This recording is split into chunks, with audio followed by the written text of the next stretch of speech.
हाय, good evening everybody. शुरू करते हैं बेटा आज का session. Class number 206, vocab class number 206 और वकैब मंत्रा डे 29। और वकैब की बुक आपको डिस्क्रिप्शन में लिंक मिल जाएगा बेटा। उस लिंक में जो ग्रुप है उस पर क्लिक करके ग्रुप मीडिया पे जाओगे तो आपको बुक का पीडीएफ भी मिल जाएगा। शुरू करते हैं अपना आज का पहला वर्ड, और वर्ड है बेटा एक्सपेल। जरा बोलो बोलो एक्सपेल। एक्सपेल का मतलब होता है बेटा नौकरी से निकाल देना। नौकरी से निकाल देना, हटा देना, बाहर कर देना, वो एक्सपेल है। हटा देना, बाहर कर देना, निकाल देना, that is called what? Expel. बिल्कुल सही। टू फायर, हटा देना, to remove from a place. हाँ बिल्कुल सही। तो कहीं से हटा देना। जैसे और भी वर्ड्स आपको याद आएंगे। एक वर्ड है आउस्ट, है ना, ऑस्ट्रासाइज। ऑस्ट्रासाइज, SE और ZE दोनों होता है, ब्रिटिश और अमेरिकन का फर्क है। ऑस्ट्रासाइज माने नौकरी से हटाना, बाहर करना। एक्सपेल है, ड्राइव आउट है, सैक है, ले ऑफ है, रिमूव। बहुत अच्छा शब्द है ड्राइव आउट। ड्राइव आउट ये भी होता है, ड्राइव आउट और ड्राइव अवे। जैसे आप किसी पशु को हाँकते हो, चला, तो उसको हम क्या करते हैं? ड्राइव आउट कर रहे हैं, ड्राइव अवे कर रहे हैं, राइट। ड्राइव आउट या ड्राइव अवे, किसी को दूर भगा देना। आउट की जगह अगर अवे भी मिले तो भी बात वही है, ड्राइव अवे। भगा देना, तो भगा ही तो दिया, चल भाग यहाँ से, नहीं है तेरे लिए काम, तो भगा दिया, हटा दिया उस जगह से, राइट। सैक, सैक का मतलब वैसे बोरी और कट्टा भी होता है जिसमें हम अनाज वगैरह भरते हैं, राइट। तो किसी का बोरिया बिस्तरा बंद किया, बांधा और घर से बाहर फेंक दिया, चल भाग तेरे लिए कोई रास्ता नहीं है। बोरिया बिस्तरा बांधा और कंपनी से बाहर निकाल दिया, चल भाग यहाँ से, तेरा कोई रास्ता नहीं है। That is called what? Sack. Lay off, lay off तो नौकरी से हटा देना, ले ऑफ है, राइट। जैसे अभी बहुत सारे अगर कंपनीज में मान लीजिए आर्थिक मंदी आ जाती है तो वो स्टाफ को क्या कर देती है? ले ऑफ कर देती है। उसी के लिए वर्ड आ गया रिमूव। आउस्ट भी वही है बेटा, ऑस्ट्रासाइज भी वही है, या सिंपल वर्ड क्या आता है? Fire, right. या फिर इसी के लिए एक ईडियम भी तो आती है, give the x. Give the x. Give the x का मतलब क्या है? कुल्हाड़ी, कुल्हाड़ी से काट के अलग कर दिया, that's called give the x, right. के भी कुल्हाड़ी पकड़ा दी, तो कुल्हाड़ी से तो काटा ही जाता है ना, तो उसे काट के अलग कर दिया। बैनिश, बैनिश माने भी देश निकाला दे दिया, निकल निकल बाहर, तो उसे बैनिश कर दिया जाता है, डिसमिस कर दिया। एडमिट करना मतलब दाखिला लेना, और रिटेन माने उसी को कायम रखना। एडमिट समझते हो ना, एडमिशन मिल गया किसी को, किसी डिपार्टमेंट में आपको एडमिट कर लिया गया, तो एडमिट का मतलब क्या है? आपको प्रवेश दे दिया, राइट। बिल्कुल, प्रवेश कर लिया, प्रवेश दे दिया आपका, यस और नो। और रिटेन, रिटेन का भी मतलब क्या है? जिस जगह हो वहीं पे कायम रहोगे, आपको हटाया नहीं जाएगा, राइट। अब जरा वाक्य देखो, वाक्य बड़ा गजब का है। बोले Mohan rubbed his boss the wrong वे। अब यहां पे एक बात निकल के आ रही है कि रब his boss the wrong way, यानी कि इरिटेट करना, गुस्सा दिला देना, किसी को अनॉय करना, नाराज करना। अनॉय समबडी, अनॉय का मतलब क्या होता है? नाराज करना। तो रब समबडी रॉन्ग वे का मतलब क्या है? नाराज करना। इसका मतलब नाराज करना होता है बेटा। Mohan rubbed his boss the wrong way. Mohan rubbed his boss the wrong way, that's why he was expelled. He was expelled from the job, उसे नौकरी से निकाल दिया गया। वाक्य जरूर लिखना बेटा, और वाक्य को समझने की कोशिश करना, वही इंग्लिश को समझने के बराबर होगा, राइट। कहते यार तू मुझे गुस्सा दिला रहा है, तो या तो सिंपल बोलोगे कि मुझे गुस्सा दिला रहा है, तो you are making me angry, you are making me angry. पर अगर इसको अच्छे से बोलना है तो आप कह सकते हो, बोलो यू आर रबिंग मी, बोलो the wrong way, you are rubbing me the wrong way, यानी कि गलत तरीके का बिहेव कर रहा है, इससे मुझे गुस्सा आ रहा है, राइट। तो हमें वी शुड नेवर रब एनीबडी द रॉन्ग वे। इसका मतलब हमें किसी को नाराज करने की कोशिश नहीं करनी चाहिए, राइट। अगर सत्तारूढ़ दल जनता को रब द रॉन्ग वे कर देगा तो क्या उसे सिलेक्ट करेगा या हरा देगा? हरा देगा, यस और नो। तो कहते हैं if you want to form the government don't rub the public, don't rub public the wrong way. अगर आप गवर्नमेंट बनाना चाहते हो तो do not rub the public the wrong way, यानी कि पब्लिक को क्या नहीं करना है? नाराज नहीं करना है, यस और नो। तो मोहन ने क्या किया? अपने बॉस को नाराज कर दिया। बोले Mohan rubbed his boss the wrong way, that's why he was expelled from the job, इसलिए उसे नौकरी से हटा दिया गया। क्या बेटा बात समझ में आई? राइट। ये है एक्सपेल, माने नौकरी से निकालना, राइट। कोई भी चीज ऐसी मत छोड़ना जो बोर्ड पे हो और आपकी नोटबुक में ना आए बेटा, राइट। सो रिटेन माने रखना, यानी कि वहीं पे वो रह गया, यानी कि कायम रखना। चलो अगले वर्ड पर चलते हैं, let's move to the next. Expel हमने कर लिया, सेकंड वर्ड देखते हैं क्या आ रहा है। सेकंड वर्ड है बेटा, बोलो फर्मेंट। शाबाश। फर्मेंट का मतलब होता है, वैसे तो फर्मेंट का मतलब, जैसे फर्मेंटेशन का मतलब होता है भाई फफूंद वगैरह लग जाना, है ना। जो फफूंद वगैरह आता है उसे फर्मेंट कहते हैं। और दूसरा, जो दूध से दही बन रही है ना, ये फर्मेंटेशन से ही बन रही है, यस और नो। तो फर्मेंट का मतलब क्या है, दूध का दही बना तो क्या उसमें बदलाव आया। तो फर्मेंट का मतलब किसी भी तरीके के बदलाव को फर्मेंट कहते हैं बेटा। बदलाव क्या है, चाहे वो केमिकल हो या सिंपल हो रहा हो। तो फर्मेंट चेंज को दिखाता है, एक स्टेट से दूसरी स्टेट में, एक अवस्था से दूसरी अवस्था में, right. To experience a chemical change, कई बार केमिकल नहीं, इसको वैसे भी कहा जा सकता है। जैसे मैंने कहा द फर्मेंटेशन ऑफ हैबिट्स, क्या बोला, इसका मतलब है आदतों में एक बदलाव। तो अगर फर्मेंटेशन लिखा है, इसका मतलब जरूरी नहीं कि फफूंदी लगी हो, जरूरी नहीं कि दूध से दही ही बनाओ। अब हैबिट में दूध का दही तो नहीं बन रहा है, पर वहां पे फर्मेंटेशन चेंज को दिखा रहा है कि भी बदलाव आया है। जैसे लोग जो गांव से शहर में आते हैं तो उनकी सोच जो है वो मेटामॉर्फोस होती है। और मेटामॉर्फोस का मतलब क्या है, बदलाव। मॉर्फ का मतलब बदलाव ही होता है, मेटामॉर्फोस का मतलब एक बहुत बड़े व्यापक स्तर पे जो बदलाव देखने को मिलता है, दैट इज कॉल्ड मेटामॉर्फोस। पहले हम गुफाओं में रहते थे, यस और नो। और गुफाओं में ना लाइट थी ना कुछ और था, जंगली जानवर का खतरा था, राइट, सांप का बिच्छू का, ये बहुत दिक्कत थी, राइट। पर आज देखो आपका जीवन क्या पहले जैसा है या फिर मेटामॉर्फोस हुआ है। मेटामॉर्फोस हुआ है, यानी कि आपके जीवन में बहुत बड़ा बदलाव आया है बेटा। तो फर्मेंट का मतलब किसी चीज में बदलाव महसूस करना, और बदलाव होने से रोकना उसे बोलते हैं प्रिजर्व, बोलो। या फिर जो अवस्था है उसे बनाए रखना, मेंटेन, राइट। जैसे मान लो प्रिजर्वेटिव्स डाले जाते हैं ताकि उनकी अवस्था में कोई बदलाव ना हो। भाई हमारे घर में रोटी खराब हो जाती है, मतलब एक दो दिन में उसमें से स्मेल हो जाती है, यस और नो। पर जो प्रिजर्वेटिव्स वाले, जैसे हल्दीराम पराठे देता है और एक्सपायरी डेट उसकी क्या है, 6 महीने। अब 6 महीने वो खराब ही नहीं होगा, तो क्या वो सिंपल रोटी है या प्रिजर्वेटिव्स वाली है। ताकि उसमें क्या किया गया है, उसमें ऐसे तत्व डाले गए हैं जो किसको रोक देंगे, फर्मेंट को रोक देंगे। उन पराठों में कोई केमिकल बदलाव नहीं होगा 6 महीने तक। तो उन्होंने कुछ हाई डोज, कुछ ना कुछ हाई डोज का केमिकल उसमें जरूर मिलाया होगा, जो मेरे स्वास्थ्य के लिए अच्छा हो ना हो, पर उसको खराब होने से बचा लेगा। एक बात बताओ, जो हम ऐसी चीजें खाते हैं जिसमें प्रिजर्वेटिव्स होते हैं, जो बाहर चीजों को गलने सड़ने नहीं दे रहा, तो क्या आपको लगता है कि वो पेट में जाके गल सड़ जाएगा। जरा सोच के देखो, एक्सपायरी डेट जिसकी 8 मंथ है, क्या वो बाहर गल सड़ रहा है। आवाज नहीं आई बेटा। तो क्या आपको लगता है इतनी आसानी से शरीर उसे गला लेगा। दिक्कत आएगी ना। जितने भी कैंसर पैदा हो रहे हैं वो सारे के सारे जो लॉन्गर एक्सपायरी डेट की चीजें हम खाते हैं, जिनमें प्रिजर्वेटिव बहुत ज्यादा होता है, वो होता क्या है, शरीर में जाके जमा हो जाता है।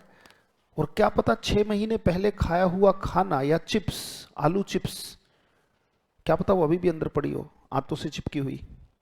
और अगर पड़ी होगी तो सोचो उसकी अंदर क्या हालत हो गई होगी, उसमें कितने बैक्टीरिया पैदा हो गए होंगे, यस और नो। क्योंकि वो प्रिजर्वेटिव्स क्या सिर्फ बाहर के बैक्टीरियाज को रोकते हैं या मेरे शरीर के बैक्टीरियाज को भी रोकेंगे। शरीर के जो एंजाइम्स हैं या बॉडी में जो भी हजम करने की चीजें हैं उनको भी तो रोकेंगे, उसे रोकने, हजम करने से या गलने से, सड़ने से, यस और नो। पर हम सोचते हैं बड़े खुश होके एक्सपायरी डेट अभी इसकी नहीं आई है। इसका मतलब ये भी नहीं कि आप एक्सपायर वाला खाओ जल्दी डाइजेस्ट होगा। कई बार हमारा दिमाग गलत मीनिंग लेता है। इसका मतलब ऐसी चीजों से दूर रहो, होममेड खाना खाओ, जो अगर 2 दिन में बाहर सड़ जाता है, गल जाता है, तो 2 दिन में अंदर भी गल सड़ के डाइजेस्ट होकर बाहर निकल जाएगा, यस और नो। और नहीं तो क्या होगा, ऑटोमेटिकली इंडाइजेशन, छाती में जलन, गैस्ट्रिक प्रॉब्लम्स होती हैं जिनको बाहर का बहुत ज्यादा, क्योंकि इनकी डाइजेशन का पीरियड बढ़ जाता है बेटा। Are you getting, not getting. तो उससे दिक्कत होती है। तो फर्मेंट का मतलब बदलाव को रोकना, प्रिजर्व और मेंटेन। बोले बाय नोइंग द रोप्स, बोलो। नो द रोप्स का मतलब होता है बेटा सही मेथड को जानना, यानी कि लर्न द राइट मेथड या राइट प्रोसीजर, सही तरीके को जानना। सही तरीके को जानना। ये कहां से बना है मैं बताता हूं। No the ropes. बेटा स्विमिंग पूल में गहराई के आधार पर रोप्स लगाई जाती हैं। भाई कितनी गहराई कहां पर है, जैसे एक रोप लगा दी भाई यहां तक 4 फीट पानी है, इससे आगे एक रोप लगा दी यहां तक 5 फीट पानी है, फिर एक रोप लगा दी यहां पे 6 फीट है, उससे आगे फिर जो एरिया है वो ऐसा एरिया है जहां पे तभी जाओ जब आपको तैरना आता हो। वहां पे ये मोहलत नहीं मिलेगी कि आप पैर मार के ऊपर आ गए, वहां पे पैर मारने जाओगे नीचे ही रह जाओगे क्योंकि पैर लगेगा नहीं। Are you getting not getting? तो कहते भाई उतरने से पहले you must know the ropes, यानी कि सारा का सारा मेथड अच्छे से समझ लो। अगर आप सारी प्रक्रिया को, जैसे यहां पे हम बैठ के कर क्या रहे हैं, एग्जाम के बारे में we are knowing the ropes, we are trying to know the ropes. By knowing the ropes, by learning the right method, सही तरीके को सीखकर of your field, you can metamorphose your limits. क्या आप अपनी लिमिट्स को बदल सकते हो? लिमिट्स मतलब जो आपको चीज आज सीमित कर रही है, सीखने के बाद वो आपको रोकेगी नहीं। लिमिट का मतलब क्या है? जैसे मान लो कि आप रनर हो और आप आज भाग पाते हो 2 किलोमीटर। अगर आप भागने के सही मेथड को जान लो तो वही रनर हो सकता है कि आज ही 4 किलोमीटर दौड़ जाए। तो क्या उसने अपनी लिमिट को चेंज किया कि नहीं किया? पहले उसकी लिमिट कितनी थी? 2, अब लिमिट कितनी है? 4। राइट? बोले bye knowing the ropes, by learning the right method. सही मेथड सीखने से योर फील्ड, अपनी फील्ड के सही तरीके को जानने से यू कैन मेटामोरफोज योर लिमिट्स। क्या बेटा बात समझ में आई? बात क्लियर कि नॉट क्लियर? एक बार पूरा वाक्य अपने आप से पढ़ो। By knowing the ropes of your field, you can metamorphose your limits. Metamorphose क्या होता है? Change, बदलाव, ferment, है ना? Next बेटा, let's move. 2 वर्ड्स हुए, तीसरे पर चलते हैं। अगला वर्ड है बेटा फोमेंट। बोलो। उकसाना, भड़काना, गुस्सा दिलाना। फोमेंट का मतलब क्या है? उकसाना। राइट? भड़काना।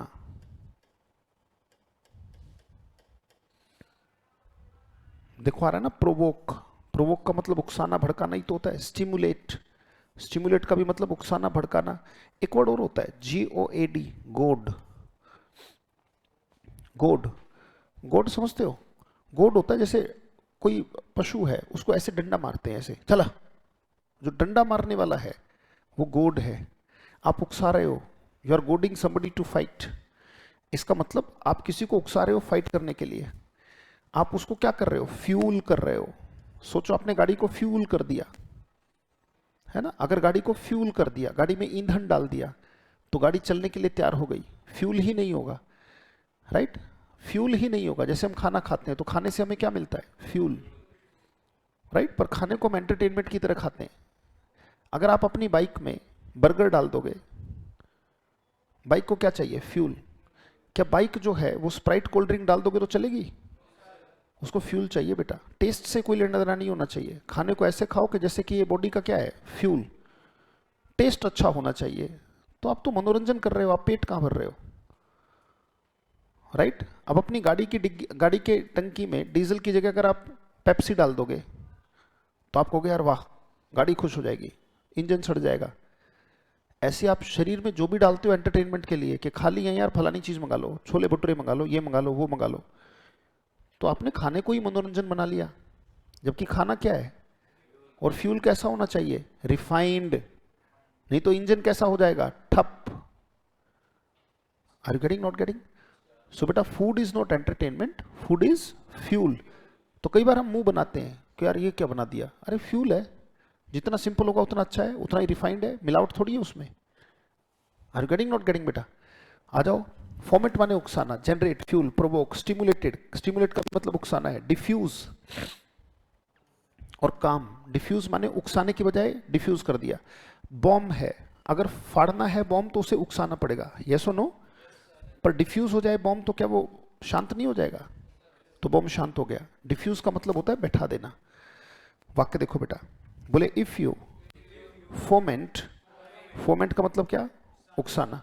somebody's emotions, अगर आप किसी की भावों को उकसाओगे भड़काओगे तो आप क्या करते हो? You add fuel to the fire. आग में घी का काम करना, आग में घी डालना। और आग में घी डालने से क्या होता है? आग भड़क जाती है। आग में घी डालने से फोमेंट ही तो होता है। आग में घी डालने से आग क्या होती है? फोमेंट होती है, आग की लपटें तेज हो जाती हैं। यस और नो? अगर आप किसी की भावनाओं को उकसाते हो तो आप आग में घी डालने का काम करते हो। You add fuel to fire. तो एड फ्यूल टू फायर के आंसर में क्या क्या आ सकता है? Foment, provoke, stimulate, fuel, generate, increase. Yes और नो? गॉड यानी कि उकसाना। एक बार अपने आप से पढ़ो।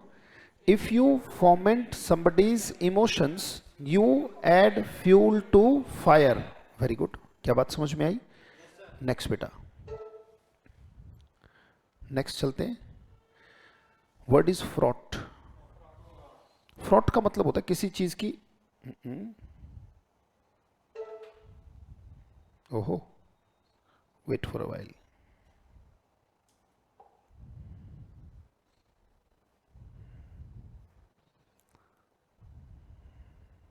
दो 206 ना बेटा? या फ्रॉट।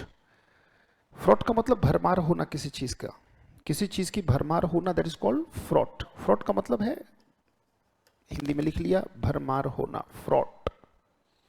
उच्चारण क्या है इसका? फ्रॉट, भरमार होना। Filled, burdened, full, laden. जैसे होता है ना फ्रूट लेडन ट्री, इसका मतलब क्या है? फलों से लदा हुआ वृक्ष। इसका मतलब क्या है? फलों से लदा हुआ वृक्ष। एक ऐसा पेड़ जिसपे बहुत ज्यादा लोडेड, ऑक्यूपाइड, लैकिंग और एब्सेंट। इसका मतलब किसी चीज की भरमार नहीं है, उस चीज की क्या है? कमी। कमी के लिए कल आपने एक वर्ड किया था, डेर्थ। पहले किया था ना, डेर्थ, स्कार्सिटी। यस और नो? उसी को किससे बता रहे? लैकिंग से। और जो चीज एब्सेंट है, तो किसी चीज की भरमार होना, दैट इज कॉल्ड फ्रॉट। जैसे कई बार कहा जाता है कि भाई जंगल में मत जाना, jungle is fraught with animals, wild animals. Right? कहते भी जंगल में अकेले मत जाना क्योंकि जंगल जो है भरा हुआ है जंगली जानवरों से। तो फ्रॉट का मतलब क्या होता है? भरमार होना। वाक्य देखो, we must remember this thing in the loop. एक वर्ड आ रहा है इन द लूप। अच्छा एक बात बताओ, यूट्यूब पे अगर किसी गाने को आप लूप कर देते हो, लूप आपने ऑन कर दिया, तो वो गाना बार बार बजेगा कि नहीं बजेगा? यस और नो?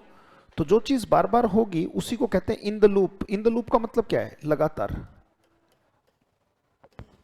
लगातार का मतलब कॉन्टिन्यूअसली, ऐसी कोई भी चीज जो लगातार हो।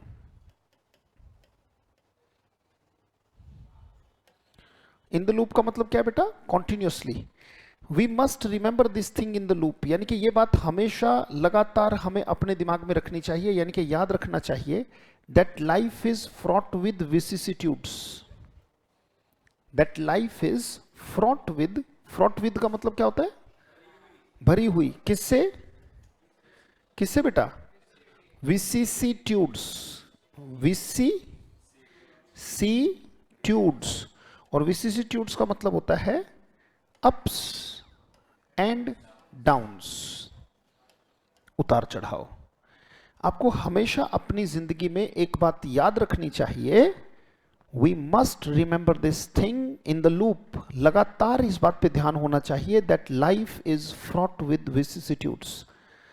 कि जो जिंदगी है वो कभी भी प्लेन नहीं रहेगी, वो उतार चढ़ाव से भरी हुई होती है ना? जैसे डॉक्टर दिखाते हैं कि हार्ट बीट ऐसे ऐसे ही तो चलती है, up up down up down. और जो सीधी चली गई, टी सीटी बज गई तो गया आदमी। यस और नो?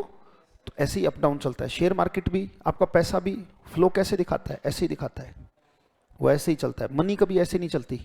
मनी कैसे चलती है? ऐसे। जो सोच रहा है कि मनी ऐसे जाए या बिल्कुल मनी ऐसे आए, ऐसा नहीं होने वाला। वो कभी ऐसे जाएगी, कभी ऐसे आए, कभी ऐसे, कभी ऐसे, कभी ऐसे, कभी ऐसे। ऐसे ही चलती है बेटा। जीवन भी ऐसे ही चलता है, उसका भी सर्कल कभी सीधा नहीं होता। विसिसिट्यूड्स होते हैं, अप्स एंड डाउन्स होते हैं। बोले वी मस्ट रिमेंबर, बोलो this thing in the loop का मतलब continuously, that life is fraught with vicissitudes.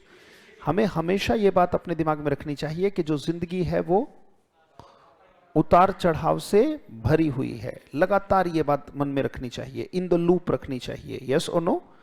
बिल्कुल सही। यहां से आगे चलते हैं, लेट्स गो। 4 वर्ड्स हो गए, 5वें पर हम आ गए।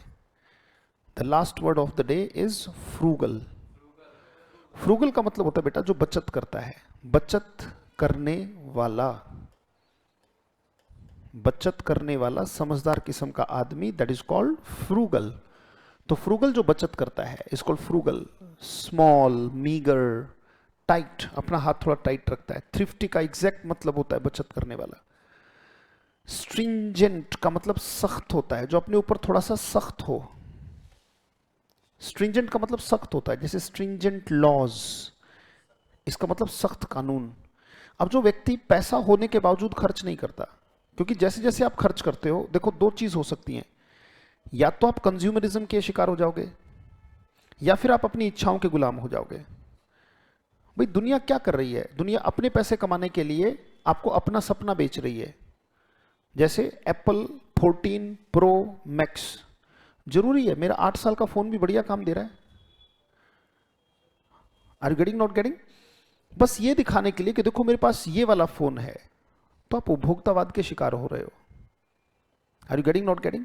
अगर सही जगह इन्वेस्ट करते तो वो 1 लाख का हो सकता है 1.5 लाख हो जाता, बट आपने 1 लाख का फोन लिया, क्या वाकई में 1.5 लाख का होगा कभी? ये सारी चीजें आप कर सकते हो जब आपके पास अकूत संपदा है, जब काउंटिंग ही नहीं है, then you can do all such things. But खासकर जो बच्चे हमसे पढ़ने आते हैं, आई डू नॉट थिंक कि इतना असीमित होगा इन बच्चों के पास या इन व्यक्तियों के पास जो अभी भी पढ़ने की इच्छा है, इतना असीमित तो किसी के पास नहीं है, राइट? यहां अगर असीमित होता तो आप यहां मुझे सुनते ही नहीं। आप अपने आप को इंप्रूव करना चाहते हो, क्योंकि भौतिक समाज में कुछ ना कुछ अचीव करने को है, तभी तो सुनने के लिए आए हो। यस और नो? और नहीं तो कौन सुनेंगे? ज्ञान में इंटरेस्टेड तभी होते हो जब मुसीबत हो। जिस दिन रिलैक्स हो जाओगे, ज्ञान से तुम्हारा कोई लेना देना नहीं होगा, तुम कहोगे सब बढ़िया चल रहा है, भाड़ में जाए ज्ञान। अगर आज तुम्हारी 2 करोड़ की लॉटरी लग जाए, तुम कोचिंग नहीं आओगे, तो भाड़ में जाए मास्टर जी, कौन लेक्चर सुने खाम खा के? सुन ही तभी रहे हो कि मुसीबत है, राइट? तभी आप सीख रहे हो। क्लियर के नॉट क्लियर? तो एडवर्सिटी ही टीचर है, मैं टीचर नहीं हूं। जो बुरा समय आता है वही ज्ञान की में इंटरेस्ट करता है, क्योंकि उसके बिना पार नहीं हो पाओगे। हैवी और स्पेंड थ्रिफ्ट। स्पेंड थ्रिफ्ट का मतलब होता है बहुत ज्यादा खर्च करने वाला, अत्यधिक खर्चीला, बहुत खर्चीला। जहां 2 रुपए खर्च करने हो वहां पर 2000 कर दे। हाँ, एक्स्ट्रावेगेंट, लेविश, जो बहुत ज्यादा खर्च करे। A spendthrift person gets into hot water. Spendthrift का मतलब क्या है? बहुत खर्चीला आदमी। यहां पे एक वर्ड आ रहा है गेट इनटू हॉट वाटर। इसका मतलब होता है बेटा मुसीबत में फंस जाना, राइट? यानी कि स्टक माने फंसना, इन प्रॉब्लम। सोचो अगर उबलते हुए पानी में कोई आपको खड़ा कर दे तो मुस्कुराओगे ना, मजा आ रहा है। हॉट वाटर, मुस्कुराओगे या कूदोगे? कूदोगे तो भी थोड़ी देर, यस और नो? फिर हो सकता है कूदने लायक ही ना बचे।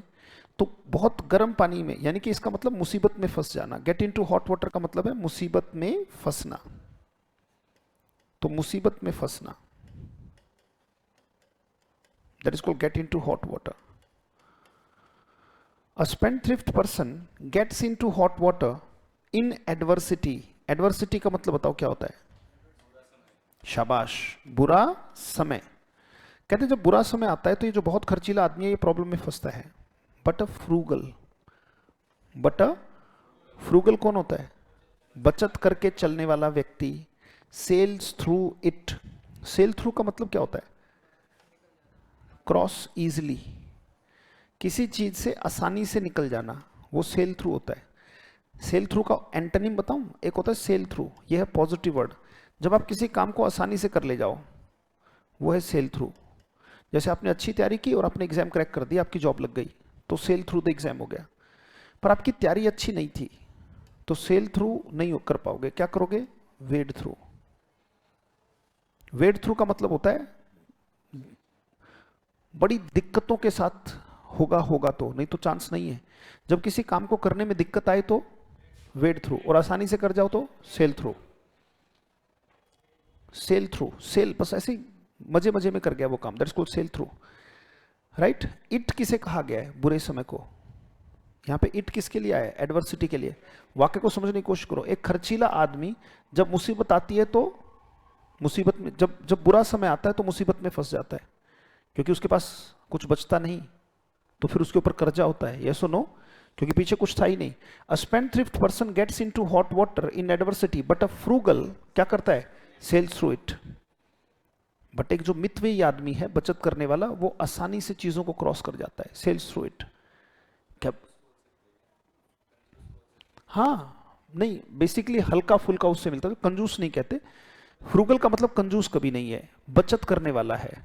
कंजूस तो ये होता है बेटा, वो नेगेटिव स्टेट है। जैसे मान लो 100 रुपए खर्च करने, ठीक है, जो 100 की जगह 2 रुपए ही खर्च करे, ये कंजूस है। पर अगर 100 रुपए खर्च हो रहे हैं, उसने क्या किया? 80 रुपए खर्च किए और 20 बचा लिए, ये फ्रूगल। इकोनॉमिकल बोलते हैं इसको। क्या बोलते हैं? इकोनॉमिकल, यानी कि अपने बजट को ध्यान में रख के काम करने वाला व्यक्ति। और स्पेंडथ्रिफ्ट कौन है? The one who never cuts his coat according to cloth. और फ्रूगल कौन है? The one who cuts his coat according to his cloth. जो जितनी चद्दर उतने पैर पसारे वो फ्रूगल, और जो चद्दर से बाहर जाए वो स्पेंडथ्रिफ्ट। एक बार सारे के सारे वाक्य पढ़ते हैं, देखते हैं कुछ फायदा हुआ कि नहीं हुआ, मुझे समझ में आ रहा है कि नहीं आ रहे। Are you ready? Let's start बेटा, शुरू करते हैं। चलो पहला सेंटेंस देखते हैं। ये लो, ये सेंटेंस आ गया। Mohan rubbed his boss the wrong way, that's why he was expelled from the job. Mohan को क्यों निकाला गया नौकरी से? क्योंकि उसने बॉस को क्या कर दिया? नाराज कर दिया, अनॉय कर दिया। यस और नो? बिल्कुल सही। क्या वाक्य समझ में आ रहा है? ठीक है, next, ferment metamorphose. By knowing the ropes of your field, बोला करो, by knowing the ropes of your field you can metamorphose your limits. knowing the ropes का मतलब क्या है? हाँ, learn the right method, सही तरीका सीखना। metamorphose का मतलब क्या है? चेंज करना, बदलना। अच्छा, आप कैसे अपनी लिमिट्स को चेंज कर सकते हो? यही तो कॉम्प्रिहेंशन पैसेज होता है, और क्या है? समझ में आए? क्वेश्चन पूछ लिया, how can you change your limits? By knowing the ropes we can change the limits. हम अपनी लिमिट्स को चेंज कर सकते हैं। नेक्स्ट बेटा, फोमेंट आ गया। फोमेंट माने उकसाना है। वाक्य पढ़ते हैं। If you foment somebody's emotions, you add fuel to fire. Foment का मतलब क्या है? भड़काना, उकसाना। और एड फ्यूल टू फायर, आग में घी डालना, वही फोमेंट है। अगर आप किसी के इमोशंस को भड़काओगे तो आग में घी डालने का काम कर रहे हो। यस और नो? नेक्स्ट बेटा, फ्रॉट का मतलब क्या होता है? भरमार। चलो पढ़ के देखो। We must remember this thing in the loop. In the loop क्या होता है? Continuously. That life is fraught with vicissitudes, के जिंदगी अप्स एंड डाउन से भरी हुई है। Is it clear? उतार चढ़ाव से भरी हुई है। चलो पांचवा, लास्ट, फ्रूगल का मतलब बचत करने वाला। A spendthrift person, spendthrift माने gets into hot water, get into hot water माने in adversity, adversity माने बुरा समय, but a frugal sails through it, और sail through माने क्रॉस easily, और frugal माने बिल्कुल सही, बहुत अधिक खर्च करने वाला मुसीबत के समय में फंस जाता है। पर जो मितव्ययी है, जो इकोनॉमिकल आदमी है, वो आसानी से अपनी मुसीबत के समय को निकाल लेता है। Are you getting, not getting? सो आज के लिए इतना ही, मिलते हैं अगले सेशन में। Thank you, thanks a lot, see you, thank you.